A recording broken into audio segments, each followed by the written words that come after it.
Today I will review the book The Power of Now by Eckhart Tolle. You are here to enable the divine purpose of the universe to unfold. That is how important you are, Eckhart Tolle. The message of the book is every moment of my life is a miracle.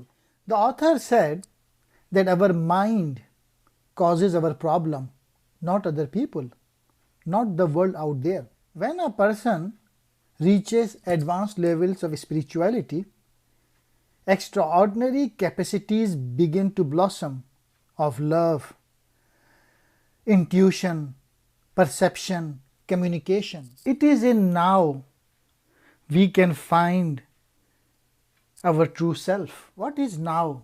Now means intense conscious presence in the now. The author wants us that we have to look inside our own self. There are many diseases in the world, and thinking has become a disease. Disease happens when things get out of balance. We all do lot of aimless thinking. How can you come to now? Here is an example. Every time you walk up and down the stairs in your house, pay close attention to every step, every movement, even your breathing. When you come out of your car, pause for a few seconds and observe the flow of your breath. We can get glimpses of love and joy or brief moments of deep peace. And they are possible whenever a gap occurs the stream of thought. Love, joy, and peace cannot flourish until we have freed ourselves from mind dominance. What is the difference between pleasure and joy? Pleasure is always derived from something outside you, whereas joy arises from within. Love, joy, and peace are deep states of being, or rather three aspects of the state of inner connectedness with being. Pain or suffering arises through desire or craving, and that to be free of pain, we need to cut the bonds of desire. What is pain? Resentment, hatred, self-pity, guilt, anger, depression, jealousy, and so on. Even the slightest irritation are all forms of pain. So the author wants that we live in the present and we dissolve the past pain. And he said there are two levels of pain in our body. The pain from the past that still lives in our mind and body, and the pain that we created in now. The greater part of human pain is unnecessary. It is self-created as long as the unobserved mind runs our life. The pain that we create now is always some form of non-acceptance, some form of unconscious resistance to what it is. On the level of thought, the resistance is some form of judgment. On the emotional level, it is some form of negativity. The more we identify with our mind, the more we suffer.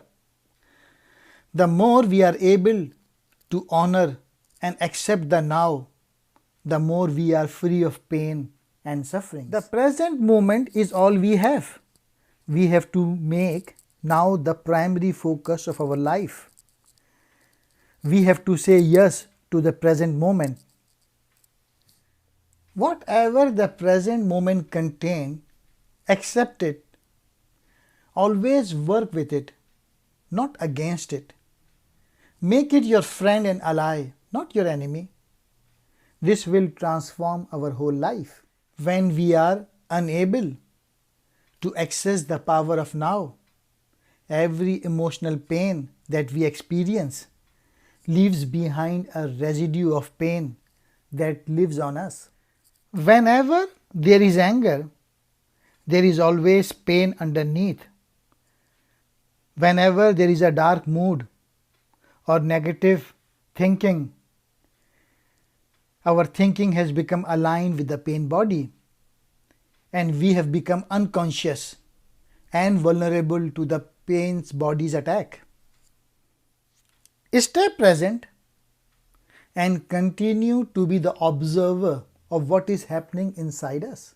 Once we have understood the basic principle of being present as the watcher of whatever happens inside us, and we understand it by experiencing it, we have at our disposal the most potent transformational tool.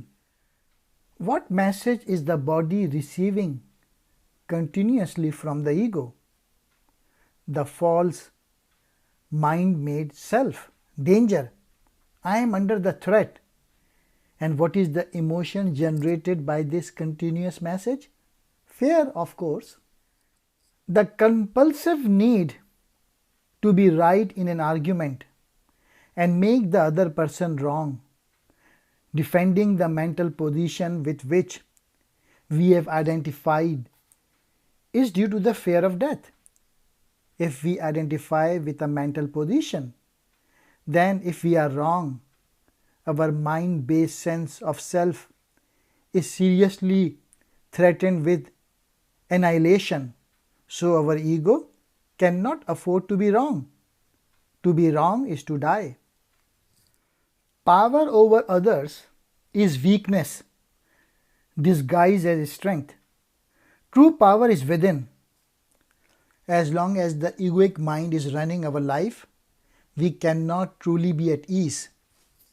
The secret of life is to die before you die and find that there is no death. Time is very precious and we need to learn to use it wisely rather than waste. People engage in dangerous activities. Why?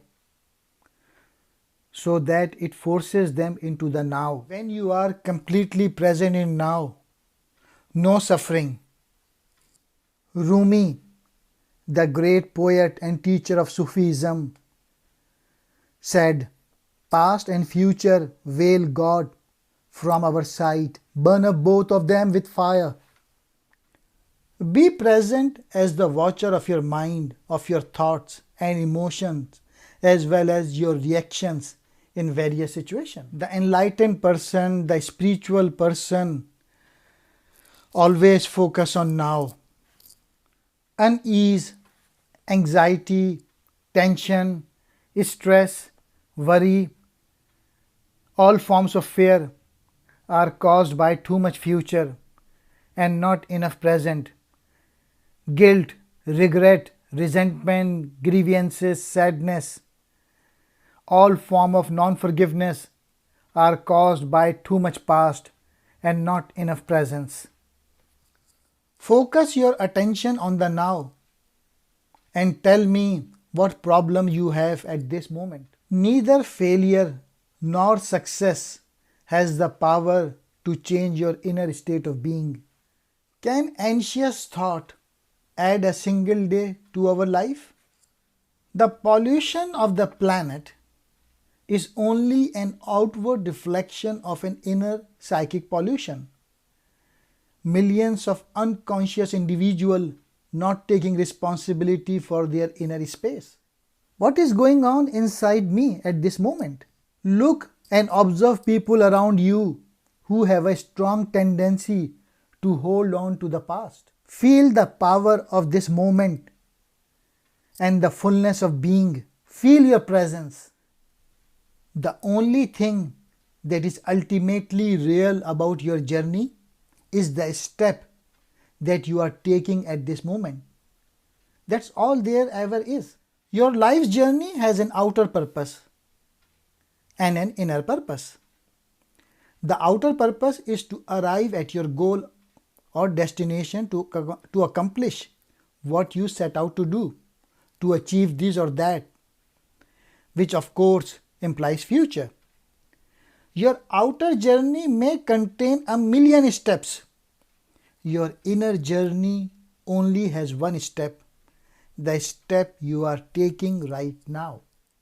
The sooner you realize that your outer purpose cannot give you lasting fulfillment, give attention to the present Give attention to your behavior, to your reactions, moods, thoughts, emotions, fears, and desires as they occur in the present. The past cannot survive in your presence. It can only survive in your absence. The teacher and the taught together create the teaching. If you keep your attention in the body as much as possible, you will be anchored in the now. You won't lose yourself in the external world, and you won't lose yourself in your mind. When you focus within and feel the inner body, you immediately become still and present as you are withdrawing consciousness from the mind. The more consciousness you bring into the body, the stronger the immune system becomes. When listening to another person, don't just listen with your mind, listen with your whole body.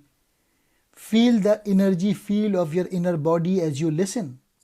True salvation is a state of freedom from fear, from suffering, from a perceived state of lack and insufficiency, and therefore from all wanting, needing, grasping, and clinging.